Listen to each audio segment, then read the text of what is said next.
सच है तो दिखेगा।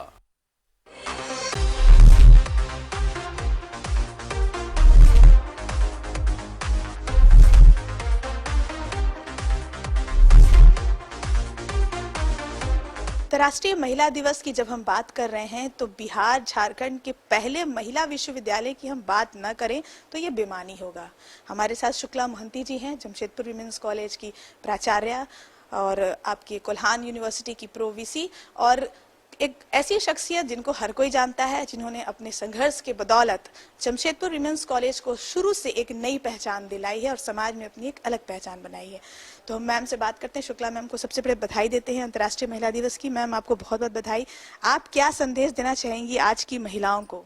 आपको और सभी सुनने वाले सभी लोगों को, देखने वाले लोगों को अंतर्राष्ट्रीय महिला दिवस की बहुत बहुत शुभकामनाएं। चलिए, एक दिन तो हम महिलाओं का आप कह रहे हैं, लेकिन ऐसे तो हर दिन हमारा ही है, क्योंकि सुबह में दूध वाला आता है तो दरवाजा खोलने से लेकर रात में गैस बंद करके और लाइट ऑफ करने तक का काम महिलाएं ही करती हैं। इसलिए हम लोग का तो हर दिन महिला दिवस है। फिर भी अंतर्राष्ट्रीय महिला दिवस जो कि दिन है एक ऐसा जिस दिन हम महिलाओं की उपलब्धियों को और कैसे और आगे जा सकते हैं उसको हम लोग देखते हैं।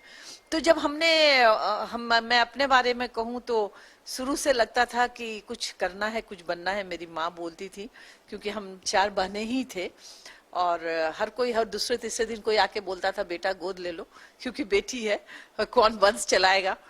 तो इस तरह की माहौल में मैं पली बढ़ी, तो हमेशा लगता था कुछ बनना है। और माँ ने भी हमेशा कहा कि हर किसी को कुछ बनना है, कुछ पढ़ना है और कुछ ना कुछ करना ही है जीवन में। और माँ की ही देन है कि आज हम लोग 4 बहनें, 3 डॉक्टर हैं और मैं आज यहाँ पर हूँ।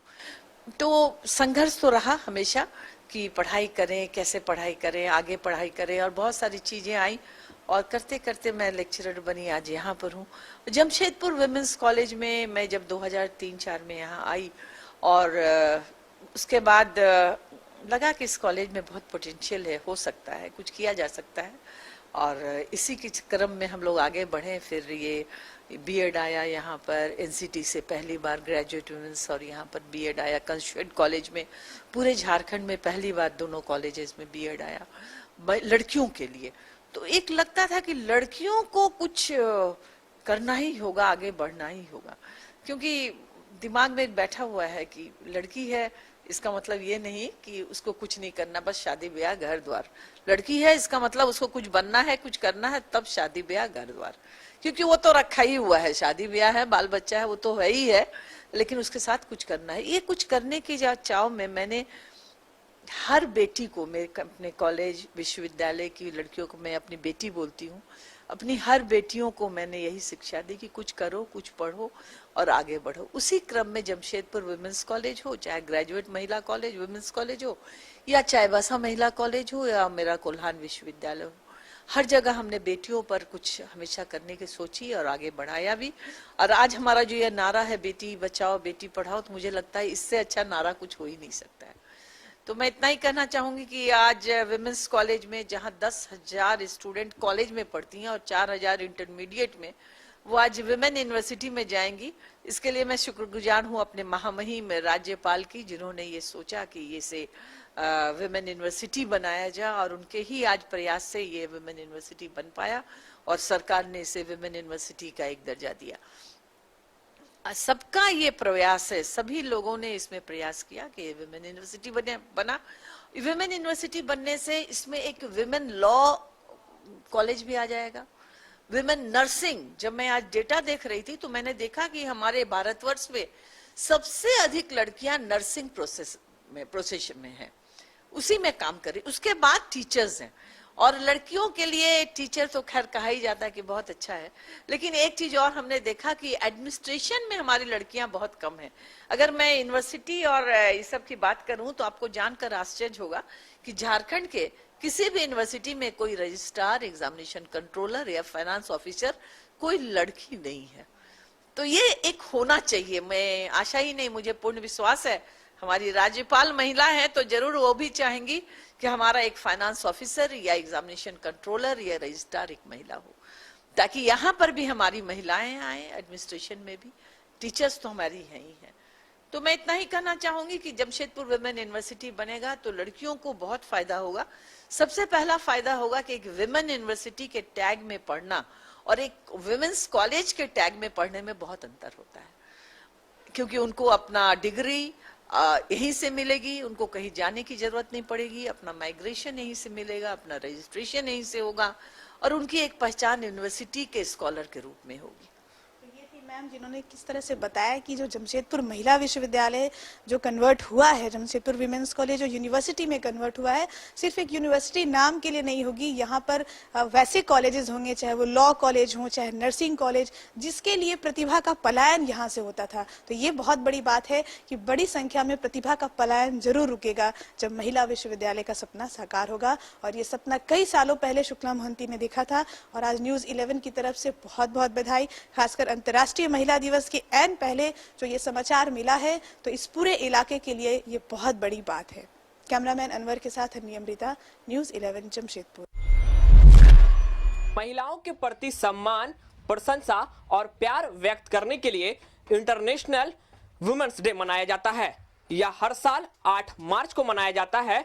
इस दिन महिलाओं का दिन भी कहा जाता है। ऐसे में इस वक्त हम मौजूद हैं झारखंड के हजारीबाग में, जहां हम बात कर रहे हैं एक ऐसी महिला की जो अपने बलबूते न सिर्फ अपने परिवार का भरण पोषण कर रही हैं, बल्कि अन्य महिलाओं को भी अपने इस कार्य से एक प्रेरणा दे रही हैं। हम बात कर रहे हैं नंदिनी चक्रवर्ती की, जो कि इस वक्त हमारे साथ ड्राइविंग सीट में बैठी हैं। और यह जो बस है यह स्कूल बस है, यह स्कूल बस चलाती हैं और जो है अन्य महिलाओं के लिए एक प्रेरणा का स्रोत बन रही हैं।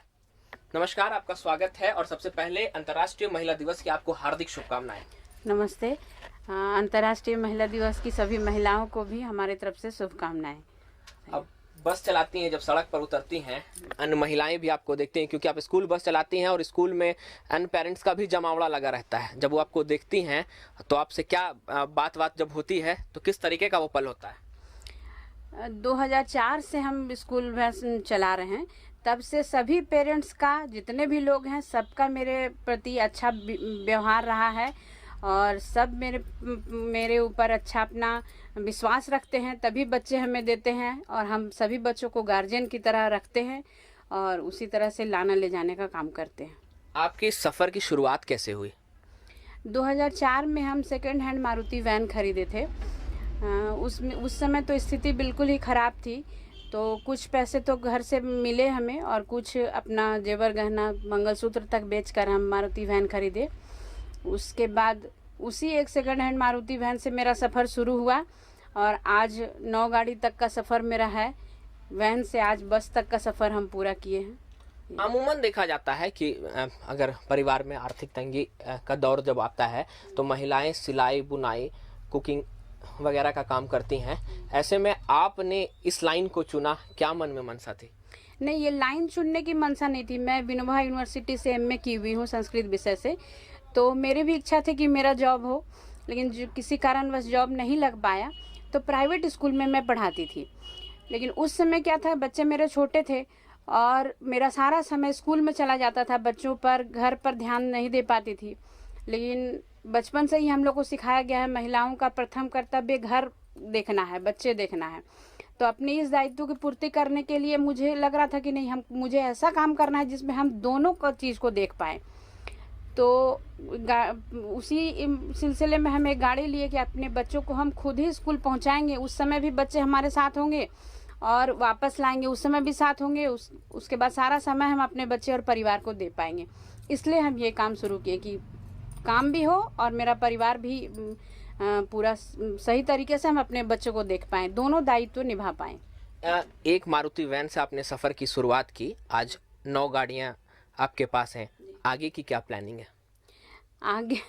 आगे तो अभी प्लानिंग नहीं था। ये कोरोना से पहले हम ये वर्क कर रहे थे, सोशल वर्क में था कि कुछ गरीब बच्चे जो हैं, जिन लोगों को हम पढ़ाते थे गाड़ी में बैठ करके, और कुछ बच्चियां हैं जिनको किसी तरह का प्रॉब्लम हो, उस चीज़ पे सहयोग करते थे। कुछ जो इस गाड़ी में जाने वाले संभ्रांत परिवार के जो बच्चे हैं, उनके बच्चों का जो कपड़ा छोटा हो गया, वो कपड़ा उन लोग को दिलवाए।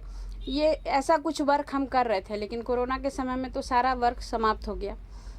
अब देखिए आगे अगर व्यवस्था सही होता है तो फिर आगे क्या क्या। आखिरी और एक महत्वपूर्ण सवाल है कि अन्य महिलाओं को क्या कुछ संदेश देंगे आप?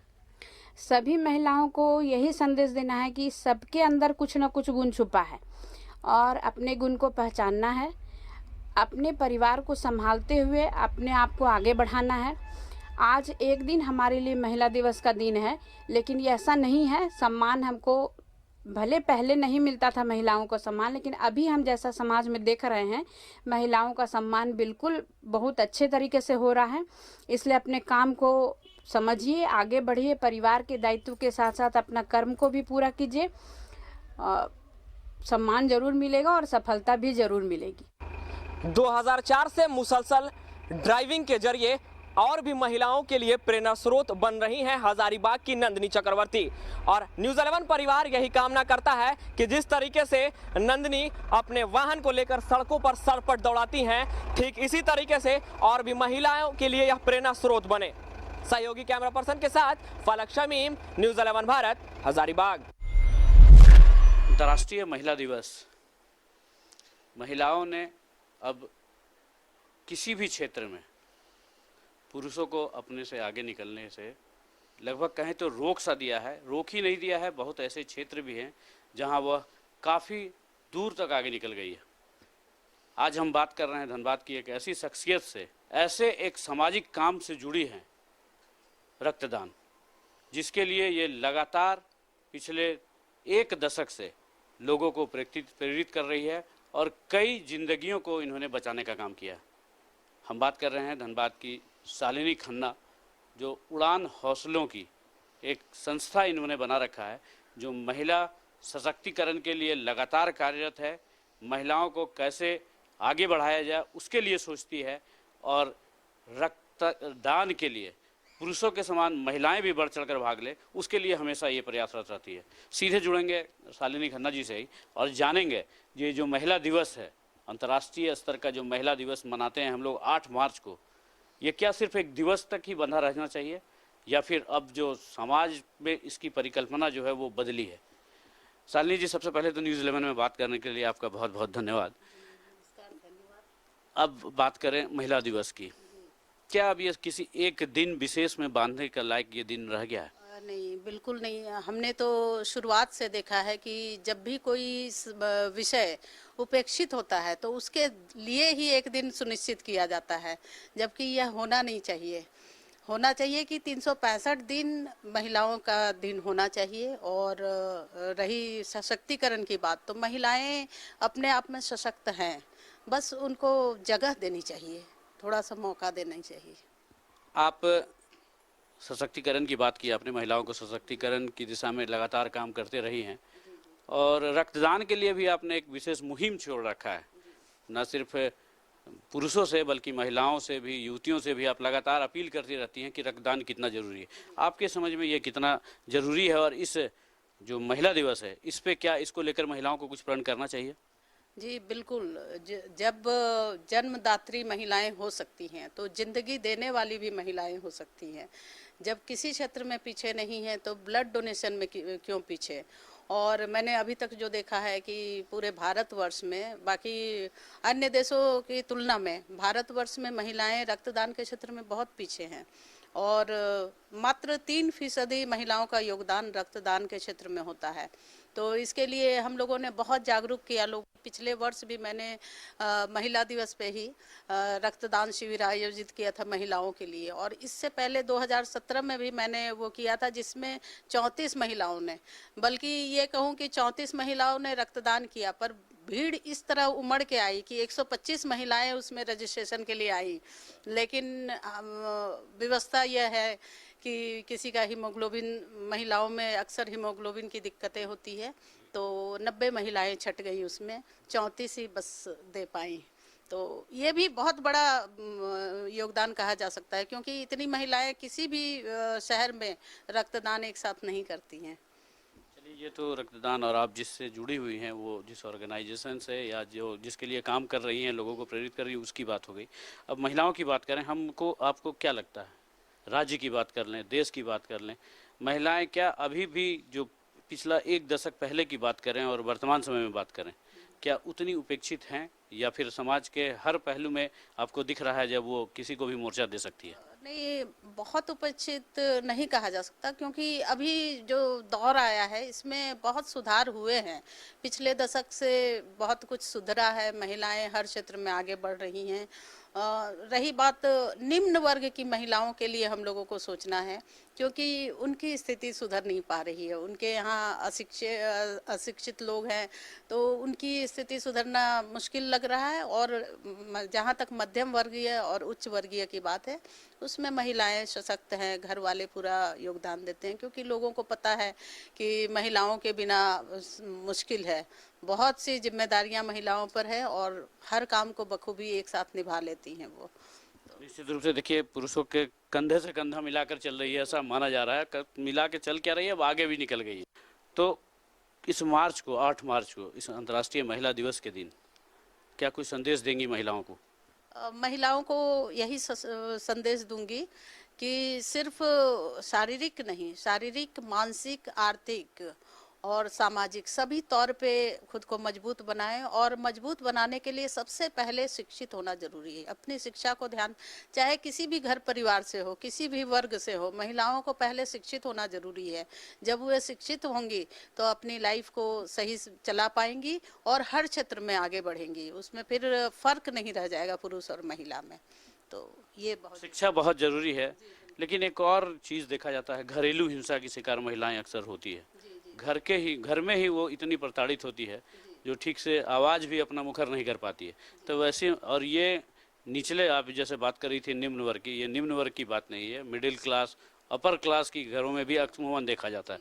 तो वैसी महिलाओं के लिए या फिर वैसे समाज में सोच के लिए कुछ कहना चाहेंगी? जी, उसके लिए तो पहले पुरानी सोच जो हमारी होती थी कि आपके साथ किसी ने गलत किया तो उस बात को छुपाया जाए, उसको दूर करने की ज़रूरत है।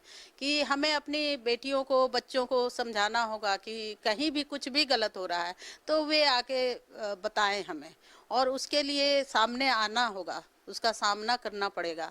क्योंकि अगर हम इस बात को दबाते हैं तो ये हिंसा बढ़ती चली जाएगी, और इस बात की आवाज़ उठाते हैं तो वहाँ से परिवर्तन की शुरुआत होगी। तो ये बहुत ज़रूरी है कि हर घरेलू हिंसा के खिलाफ भी आप जी मुखर होना बहुत ज़रूरी है। तो ये शालिनी खन्ना जी, जो रक्तदान के लिए राष्ट्रीय स्तर का भी इन्हें सम्मान मिल चुका है, और इन्होंने एक अच्छी बात कही है कि घरेलू हिंसा के खिलाफ जब तक आप मुखर नहीं होंगे, तब चाहे कितने भी पुरुषों से कंधा मिलाकर चलने या आगे चले जाएं, आप अपने आप को सशक्त नहीं बना सकेंगे। इसलिए जहाँ पे हिंसा हो, जहाँ से उठे आवाज़, वहीं उसको दबाने के लिए पुरजोर उसका विरोध करें, तभी समाज आपको सम्मान देगा और तभी आप एक नई ऊंचाई हासिल कर सकेंगे। न्यूज़ 11 भारत के लिए धनबाद से सहयोगी बंटी के साथ अरुण बर्नवाल।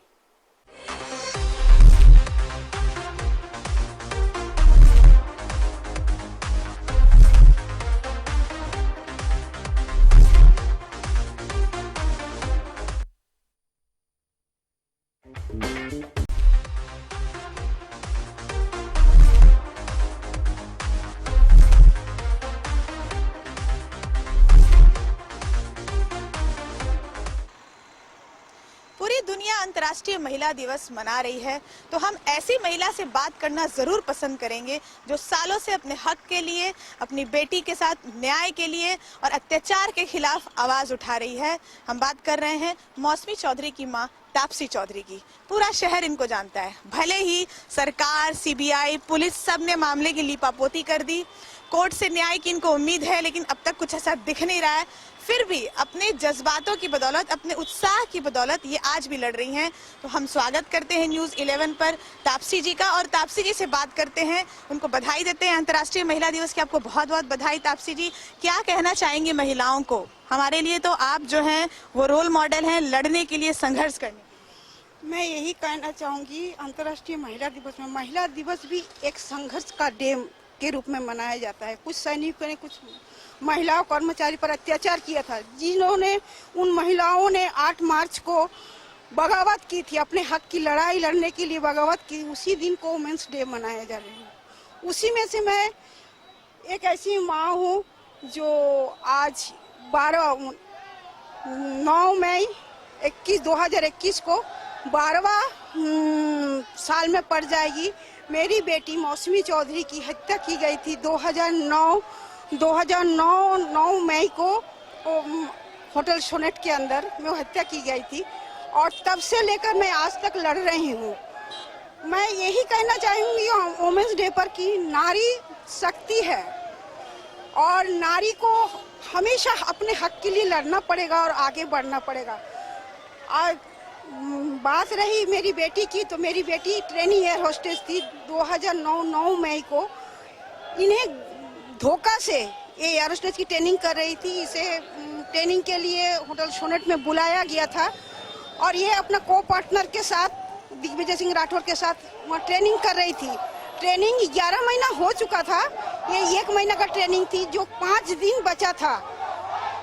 इस होटल सोनेट में बड़े बड़े कर्मचारियों, बाहर के बड़े बड़े एनजीओ, बड़े बड़े लोग आते हैं और लड़कियों को परोसा जाता है, गलत तरीका से दलदल में फंसाया जाता है। इसी दलदल में मेरी बेटी को भी मैंने धकेलने की कोशिश की गई थी। उन्होंने इनकार किया। उन्होंने खुलासा किया कि मेरे 5 दिन और ट्रेनिंग को बचा है और मैं इसका खुलासा करूंगी कि यहाँ गलत हो रहा है।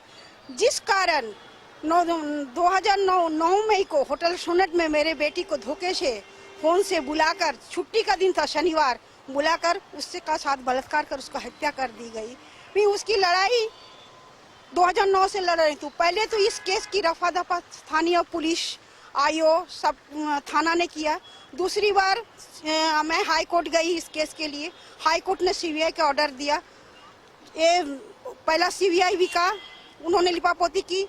दूसरे से मैं सुप्रीम कोर्ट गया जब 302 का ऑर्डर किया। हाई कोर्ट से चीफ जस्टिस श्रीमती ज्ञान सुधा मिश्रा ने कहा 302 के तहत माँ की संज्ञान माने माँ की बयान लेकर 2 से 3 के तहत संज्ञान को आगे बढ़ाया जाए। इन्होंने सीबीआई ने ऐसा कुछ नहीं किया। तो फिर उन्होंने फिर यही ऑर्डर दिया कि माँ का ऑर्डर नहीं हुआ, ये बिल्कुल गलत है, साजिश है। दोबारा 302 का धारा जैसे लगाए, ये लोग सुप्रीम कोर्ट गए, मैं भी सुप्रीम कोर्ट गई। सुप्रीम कोर्ट में भी यही कहा कि ये हत्या है, 302 का धारा लगाते हुए माँ के बयान लेकर केस को आगे बढ़ाए। दोनों बार सीबीआई ने लिपापोती की। अब लिपापोती हो गई, सारा शहर जानता है। आप हर साल श्रद्धांजलि देती हैं जन्मदिन पर, पुण्यतिथि पर। क्या कहना चाहेंगी अंतर्राष्ट्रीय महिला दिवस पर? आप तो एक मिसाल हैं। आज तक आप अपने बयान पर कायम हैं। 2021 हो गया, 2009 से आप लड़ रही हैं। क्या कहना चाहेंगी?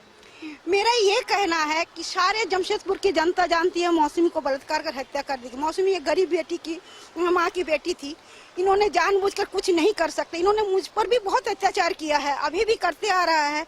पैसे के बलबूते पर बड़े बड़े हस्ती मिले हुए हैं, जैसे पहले टाटा कॉर्पोरेट में बैठे हुए आपका पार्थो सेनगुप्ता, फरजान आहिर जी, बी रवि पारिक, अतुल टंक। आप क्या करेंगे? लड़ाई जारी रहेगी? मेरी लड़ाई तो जारी रहेगी ही। मुझे उम्मीद है सरकार चुप बैठी है। जो जिसका भी सरकार आ, मैं गुहार लगाते रही, जानबूझकर सरकार चुप बैठी है और प्रशासन बिक चुकी है, सीबीआई बिक चुकी है, सारे लोग खामोश है क्योंकि सब लोग तो टाटा में काम करते हैं। टाटा ने कुछ तो न्याय दिया पार्थो सेनगुप्ता को हटा कर, लेकिन फिर भी टाटा को पूरी तरह से न्याय अभी टाटा से मुझे नहीं मिला। लोग डरते हैं, इसीलिए मेरे साथ नहीं आते। एकमात्र बाबा राधाकांत ओझा मेरे साथ है, जिसके हम दोनों मिलकर इस लड़ाई को आगे बढ़ा रहे हैं। और मेरा ये कहना है, मैं तब तक उम्मीद नहीं छोड़ूंगी। मैं बहुत ज़्यादा मीडिया से भी इम्प्रेस्ड हूँ कि मीडिया बहुत साथ दिया, विशेष करके अन्नी अमृता जो है, मुझे इस तरह कुछ का सपोर्ट मिला जिसका हिम्मत मैं अभी भी बांधे हूँ। इसको पूरे परिवार का जो हिम्मत उन्होंने दिया है, मैं उस हिम्मत को लेकर और आगे। सवाल मेरी बेटी की नहीं, मेरी बेटी चले गई। हजारों हिंदू, मुस्लिम, सिख, ईसाई बेटियां हैं। इस तरह पूंजीपति ने कब तक बेटियों पर अत्याचार करेगी और उसे पैसा के बलबूते नहीं मिलेगी। मैं यही कहना चाहूंगी कि सरकार जागे, सारे दुनिया जागे और मौसमी को न्याय दिलाने में मेरी मदद करे। तापसी चौधरी हैं जिन्होंने कहा है कि हार नहीं मानेंगी, गुहार लगाती रहेंगी। आज भी उन्होंने गुहार लगाया है, फिर एक बार सरकार को जगाने की कोशिश की है और इसी तरह ये सभी संस्थाओं को जगाने की कोशिश करती रहेंगी। और अंतर्राष्ट्रीय महिला दिवस पर हम ऐसी महिला के जज्बात को सलाम करते हैं। कैमरामैन अनवर के साथ अन्नी अमृता, न्यूज़ 11 जमशेदपुर। हम आपको एक ऐसी महिला शख्सियत से मिलाने वाले हैं जो शिक्षिका की नौकरी छोड़ समाज सेवा की ओर एक कदम बढ़ाई है। हम बात कर रहे हैं गिरिडीह सांसद चंद्रप्रकाश चौधरी की धर्मपत्नी समाज सेवी सुनीता चौधरी की, जिन्होंने समाज सेवा की राह में आगे बढ़ी है और शिक्षिका की नौकरी जो उनकी सरकारी नौकरी थी उनको छोड़कर एक समाज सेवा में कदम बढ़ाया है। अभी हम उनसे बातचीत करेंगे। आप शिक्षिका की नौकरी क्यों छोड़े? मैं सबसे पहले बताना चाहूँगी कि मैं पेटरवार स्कूल से पढ़ी हूँ और टीचर्स ट्रेनिंग बगोदर से की हूँ और रांची से मैं BA MA की हूँ। उसके बाद मेरी सासू माँ और माँ टीचिंग लाइन में थी और मुझे भी जाने का इच्छुक था, इसलिए मैं टीचिंग लाइन में गई और 14 साल तक मैं अपने छात्रों को पढ़ाई और उनके साथ बिताई। उसके बाद रामगढ़ की आवाज़ मिला और मुझे जनता की आशीर्वाद और सहयोग मिला तो मैं सेवा करने गई। महिलाओं के प्रति आपका क्या सोच है और किस उद्देश्य से महिलाओं के प्रति आप काम कर रहे हैं? महिलाओं को शिक्षित करना मैं चाहती हूँ और महिलाओं को आगे बढ़ने के लिए महिला एक महिला ही है जो शिक्षित बनकर सभी पीढ़ी और परिवार को सुरक्षित बना सकती है और आगे बढ़ा सकती है। महिलाओं को जागरूक करने के लिए आप क्या करते हैं और महिलाओं के साथ कैसा व्यवहार है आपका? महिलाओं के साथ मैं मिलती हूँ, जुलती हूँ और हर वर्ग के लोगों से मिलने का मौका मिला और उनके व्यवहारों से मैं आशा की और उन्होंने मुझे आशीर्वाद के साथ। उत्तराखंड में घटना घटी थी, उसमें आप गोला गए और वहाँ के जो महिला है जिनके पति लापता हो गए, उन्हें क्या मदद किया? उत्तराखंड में जो हादसा हुआ उनके परिवार से मिले, बच्चों से मिले और उनका कुछ सहयोग भी किए। झारखंड में आए दिन भ्रूण हत्या जैसी घटनाएं बढ़ रही है। ऐसी घटनाओं पर रोक लगे, इस पर आप क्या कहेंगे? ऐसी घटनाओं पर मैं कहना चाहूँगी कि इस घटना पर रोक लगे और महिलाओं पुरुष जो इस तरह का जो काम करते हैं उनको कार्रवाई हो और बेटी बचाओ बेटी पढ़ाओ का नारा सफल हो। तो अभी आप सुने समाज सेवी सुनीता चौधरी को। उन्होंने स्पष्ट कहा कि महिलाओं को जागरूक करना ही उनका उद्देश्य है और इसी वजह से उन्होंने शिक्षिका की नौकरी छोड़कर समाज सेवा की ओर कदम बढ़ाई है। रजरप्पा से न्यूज़ 11 भारत के लिए प्रिंस वर्मा। नमस्कार, मैं सुरेंद्र न्यूज़ 11 भारत में आपका स्वागत करता हूं। 8 मार्च यानी महिला दिवस और महिला दिवस के पूर्व हमारी खास पेशकश महिलाओं को लेकर है और इस वक्त हम गोमिया विधानसभा के कर्मा भंडारी डी में हैं, जहां पर हमारे साथ सरस्वती जी जुड़ी हुई हैं और यह जो समाज सेवा में अपना पूरा जीवन व्यतीत कर दिए हैं, यहाँ तक कि इन्होंने शादी भी नहीं किया है। इन्हें लोग यहाँ आयरन रेडी के नाम से पुकारते हैं। हम उनसे बातचीत करते हैं कि यह इन्हें प्रेरणा कब मिली और कैसे इन्होंने शुरुआत की। एक चीज़ बताइए सरस्वती जी कि जिस तरह से आप समाज सेवा कर रही हैं, लोगों की सेवा कर रहे हैं, शादी भी नहीं की हैं, ये प्रेरणा की शुरुआत कब हुई आपकी? जी सर, देखिए मैं तो सब प्रथम मेरी बहन के साथ ही जो घटना हुई थी, मेरे जीजा जी बहुत परेशान करते थे और उसी परेशानी से मैंने अपनी दीदी के लिए केस की और केस में हमें सफल मिली और वे हमारी जीत हुई। उस दिन से ही मैं अपने आप को संकल्प ली कि मैं अपने समाज के लिए, मेरी दीदी आज इस तरह की प्रताड़ित हुई है, समाज में कितने दीदियां होगी जो कि इस तरह की प्रताड़ित होती होगी, तो मैं आज संकल्प लेती हूँ कि मैं अविवाहित रहते हुए मैं जो है समाज की सेवा उन बहनों के साथ करूँगी जो पीड़िता होंगी और पीड़िता के साथ मैं जो है सो उसी समय से मैं स्कूल में पढ़ते हुए भी मैं महिलाओं के साथ काम करती थी। उनके सुख दुख में मैं बराबर की भागीदारी बनती थी। उन्हें कहीं भी किसी तरह की समस्या होती थी तो मैं उनका मदद करती थी। 14 साल से आप उम्र से ही समाज सेवा में जुड़ गई हैं। महिलाओं को किस तरह से जागरूक करती हैं, क्या करती हैं उन्हें? मैं सर्वप्रथम तो महिलाओं को मैंने जागरूक किया। वे जो घर से नहीं निकलती थी, वो सिर्फ काम काज में ही उनका जो है सो दबाव रहता था, किसी से मिलना जुलना नहीं, वो घर में ही रहती थी। और जो जंगल जाती थी, लेकिन घर में काम ही करो, किसी से मिलो नहीं। तो इस तरह की समस्या महिलाओं में बराबर की थी और उन्हें जातना भी दिया जाता था।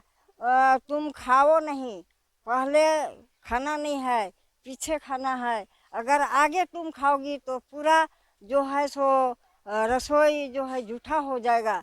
इस तरह की जो समस्या थी, इस समस्या को मैंने लोगों तक पहुंचाया। एक चीज बताइए, महिलाओं को मजबूत करने के लिए क्या कर रही हैं आप? मैं महिलाओं को मजबूत करने के लिए सर्वप्रथम उनको अपने अधिकार की जानकारी दी कि हमारा मौलिक अधिकार क्या है। मेरे मौलिक अधिकार जो है, तो उस अधिकार को मैंने जागरूक किया। उसके बाद आर्थिक स्थिति में उनको सुधार किया। वो अपने आप में समूह बनाकर जो बचत की, आज बचत के माध्यम से लोग जो है सो सहकारिता की तरह लोग ग्राम संगठन बनाई। ग्राम संगठन में लोग पैसा जमा किए, उसमें जो है सो सरकार के तरफ से बैंक से लोन ली और लोन लेकर कोई ईंट बनाई, कोई गेहूं का खेती की, सब्जी का की, कोई सब्जी व्यापार करते हुए उन्होंने अपने जीवन को संवारा, सजाया। एक चीज बताइए कि जिस तरह से जिस क्षेत्र में आप रहती हैं, इस क्षेत्र में कई बार डाइन प्रथा की भी बातें सामने आई हैं, उनको कैसे आप जागरूक करती हैं, कैसे संभालती हैं? जी, डाइन प्रथा तो हमारे क्षेत्र में कहिए तो बहुत ही है। हर बात में कोई बच्चा भी रो गया तो डाइन है, कोई अगर किसी से दुश्मनी भी है तो वो डाइन है। इस तरह करके डाइन समस्या तो है, लेकिन डाइन के लिए हमने इस तरह का जो प्रयास की हूँ कि डाइन बोल के कोई चीज़ नहीं है, डाइन है ही नहीं। मैं महिला हूँ, आप महिला हैं, महिला को अगर डाइन कहे तो विशेष कर जो महिलाओं को डाइन किया जाता है, वो महिला ही क्यों न डाइन कहते अपने लज्जित नहीं होना चाहिए, क्योंकि महिला डाइन नहीं होती है। एक चीज बताइए, जिस तरह से जमशेदपुर में छुटनी महतो को प्रधानमंत्री ने सम्मानित किया है, छुटनी महतो जैसा कि आप बता रहे थे कि जमशेदपुर में आप उस समय थी, क्या है? जी, उस समय छुटनी महतान को जो है वो लोग जान से मारने के लिए ये कर रहे थे कि इसे जान से मार दिया जाएगा। तो वहाँ पर जो थे फ्री लीगल एड कमेटी के जो सचिव थे, उनका नाम गिरजा शंकर देसवाल, वो उन्होंने कानून पर